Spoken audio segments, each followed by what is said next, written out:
오늘은 바이브타임 7월 9일입니다. 본문은 사도행전 16장 1절로 15절입니다. 본문 요약입니다. 오늘 본문은 사도 바울의 제2차 전도행 여정을 다루고 있다. 마가 요한의 동행 문제로 바나바와 결별한 바울은 실라와 디모데를 데리고 사역을 계속 이어간다. 1절입니다. 바울은 더베와 루스드라에도 갔다.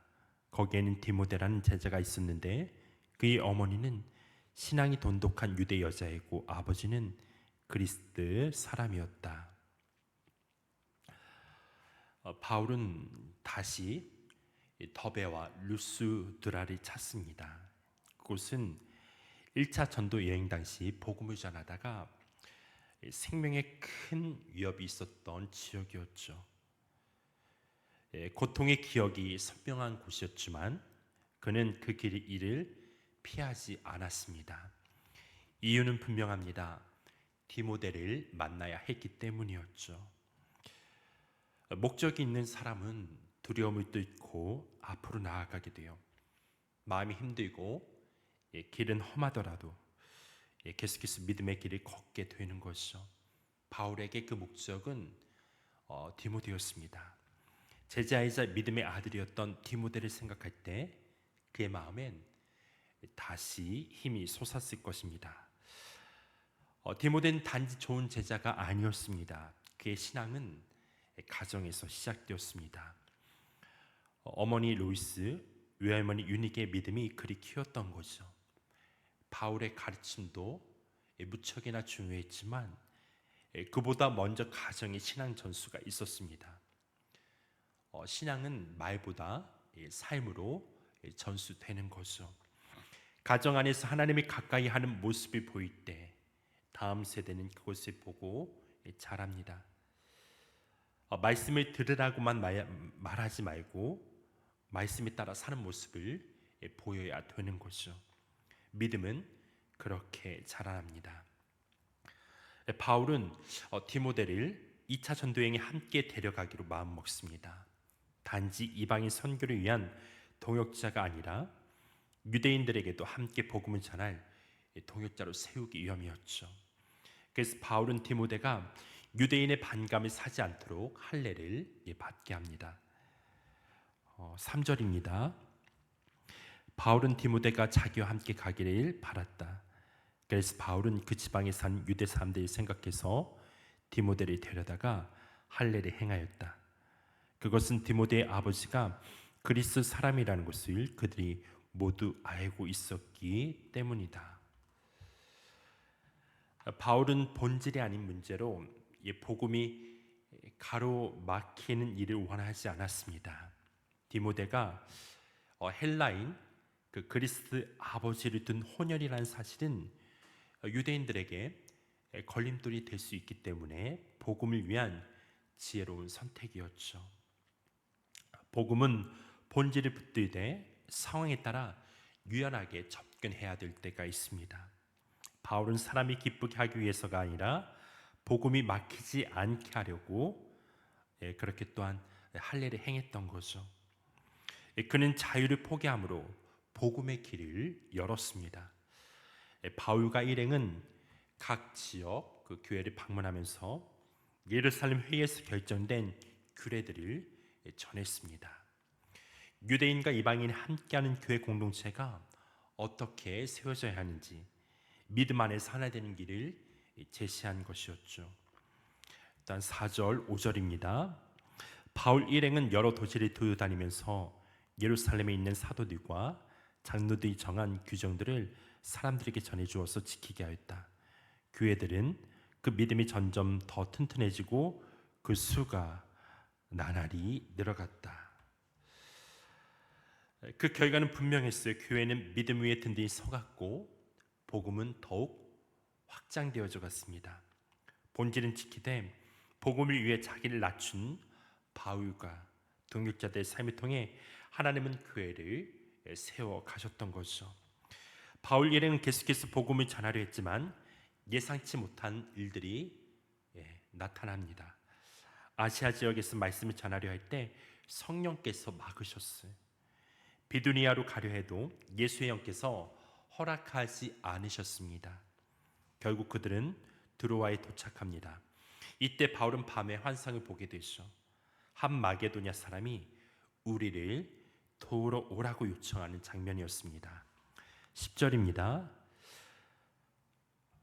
그 환상을 바울이 본 뒤 우리는 곧 마케도니아 건너가려고 했다.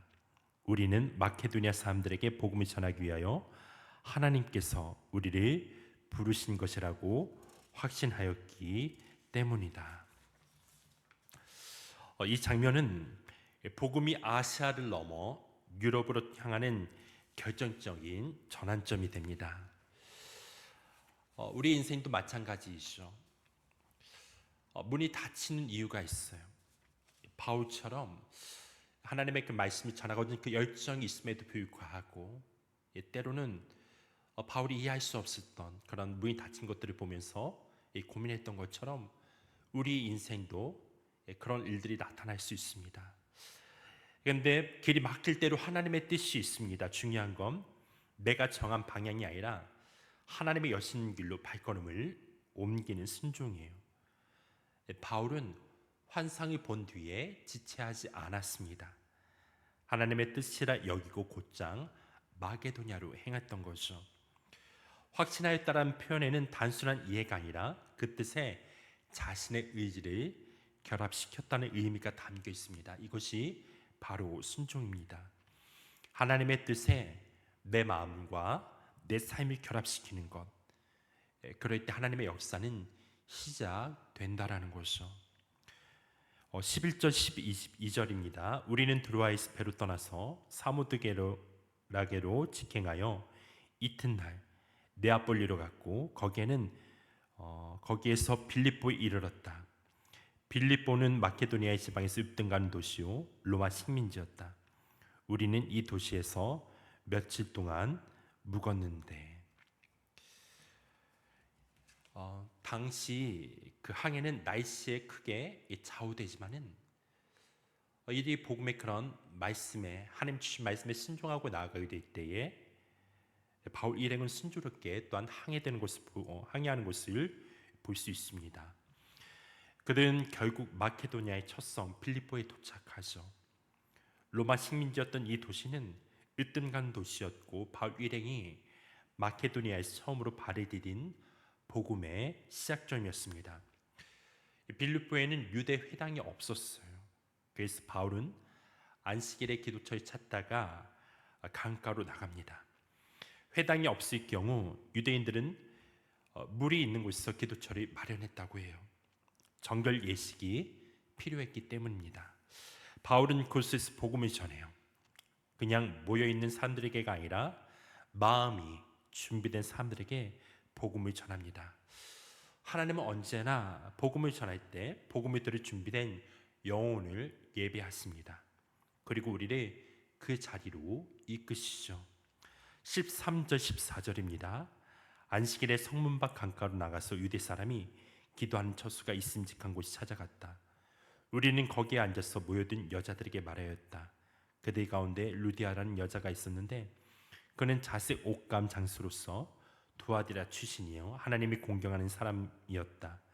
주님께서 그 여자의 마음을 여셨으므로 그는 바울의 말을 귀담아 들었다. 바울은 강가에서 복음을 전했고 그 자리에는 루디아라는 여인이 있었습니다.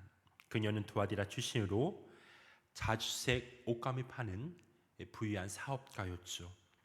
또한 하나님을 경외하는 자였습니다.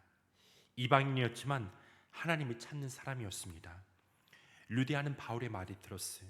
그런데 중요한 것은 그녀가 스스로 그 마음을 연 게 아니라 그리고 그렇게 깨달아 믿은 것이 아니라 주께서 그 마음을 여셨다라는 거예요. 여기서 여다는 말은 단순한 문을 연 게 아니죠. 단단히 닫힌 마음을 주님께서 활짝 열어 제꼈다라는 거예요. 누구도 바꿀 수 없는 마음, 굳게 닫힌 생각의 문을 주님은 여실 수 있습니다. 복음은 그렇게 하나님의 손길로 사람의 마음에 들어가게 되는 거예요. 우리는 종종 우리 주변에서 그렇게 마음이 굳게 닫혀 있는 이들을 보게 되어집니다. 또한 우리 또한 그렇죠. 걱정과 두려움, 때론 상처 때문에 마음의 문을 잠가버릴 때가 있어요. 그러나 루디아처럼 말씀 앞에 나오게 될 때 주님은 그 마음을 여시고 은혜를 부어 주신다라는 거예요. 15절입니다. 그 여자가 집안 식구와 함께 세례를 받고 나서 날이 주님의 신도로 여기시면 우리 집에 오셔서 묵으십시오 하고 간청하였다. 그리고 우리를 강권해서 자기 집으로 데리고 갔다. 루디아는 말씀을 듣고 순종했습니다.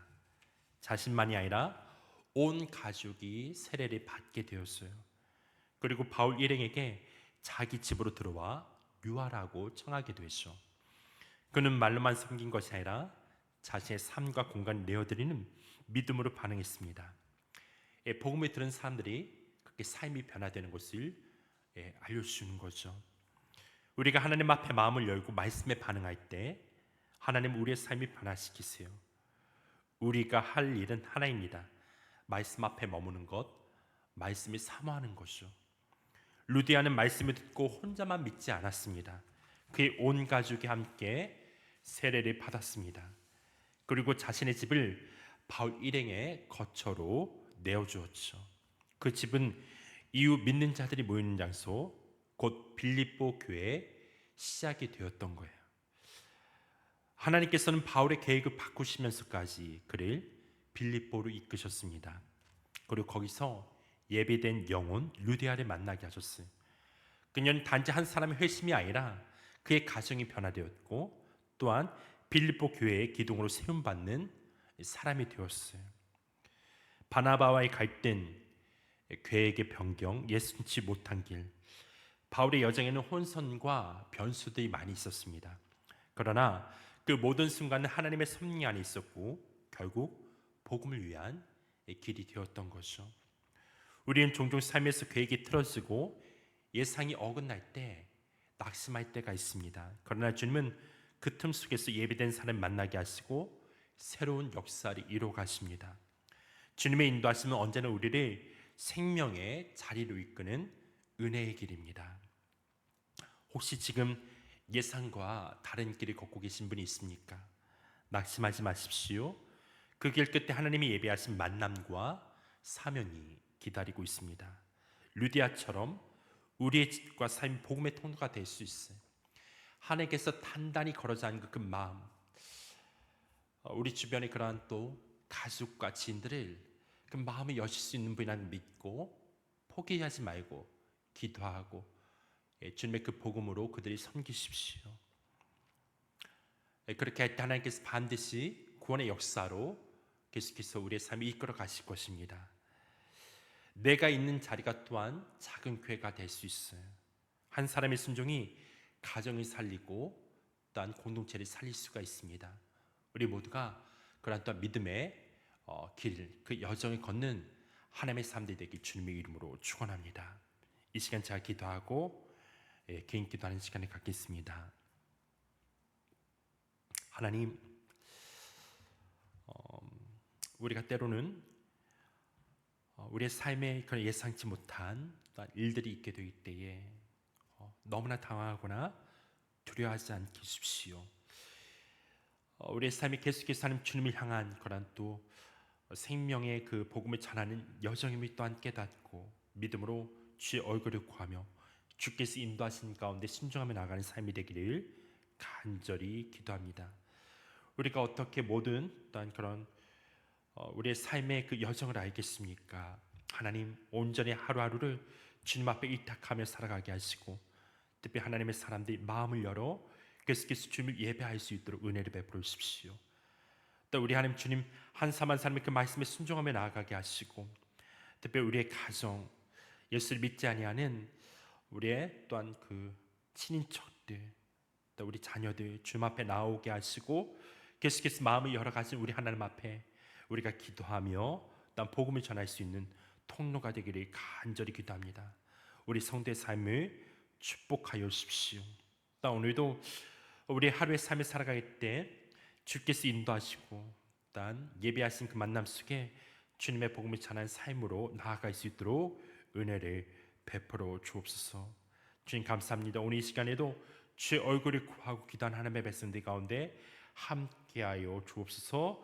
기도가 응답되어지는 시간 될 수 있도록 축복하여 주옵소서. 이 시간 주님 앞에 의탁하오며 예수님의 이름으로 기도했습니다.